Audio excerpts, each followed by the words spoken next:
This is the third time this week I'm spending my evening watching the sunset on top of a UC Irvine parking garage. I don't even have a working car anymore because I got into a wreck last month, so I usually dress in workout clothes, so people think my carlessness is from doing cardio on the parking garage steps.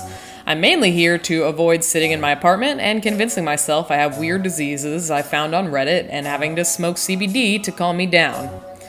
There was no need to do this last year because I crushed about 3% of my gaping hours of solitude with this series of activities instead. Frat parties, apartment parties, frat parties in apartments, karaoke nights, boba on the non-vodka nights, going to a club with your roommates. Here's a school-sponsored activity. Oh, here's another one. Here's a slightly less lame one. This is a little weird. This definitely is. Oh, for sure, that one is too. And another apartment party.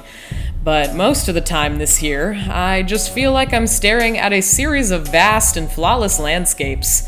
Irvine is spotless and almost temperature controlled, to the point where I can convince myself I'm Jim Carrey in The Truman Show, and some life forms are watching me walk around aimlessly on a big screen in a spaceship out there.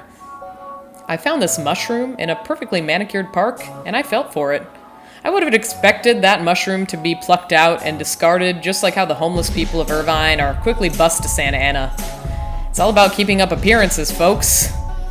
I mean, take a look at the local wildlife. There it goes. And no matter how many times you remind yourself you go to a world-class university, Irvine has no shortage of reminders that you could have done better.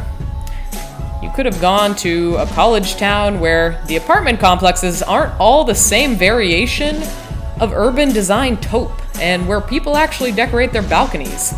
Why doesn't anyone decorate their goddamn balcony here? No one has any controversial political opinions they'd like to highlight with a lawn sign? I mean, every day I have to wake up and remind myself to be an interesting person here. Because if I don't, it's so seductive to just slip into neutral mode and talk about the stress of school, or just talk to no one at all. Sometimes you see animals that feel animatronic and you wonder how they eat, because no one ever litters scraps of food here. There's really nothing to look at in Irvine. Just once I wish a rat would skitter by, or someone would crush a cigarette on the ground with a boot. The experience of sitting down on any given bench is pretty much the opposite of New York. You see another person walking by and it's like witnessing the only other survivor out of a zombie apocalypse. But maybe I just have to look harder to amuse myself here. Or maybe I'll just move the second I graduate.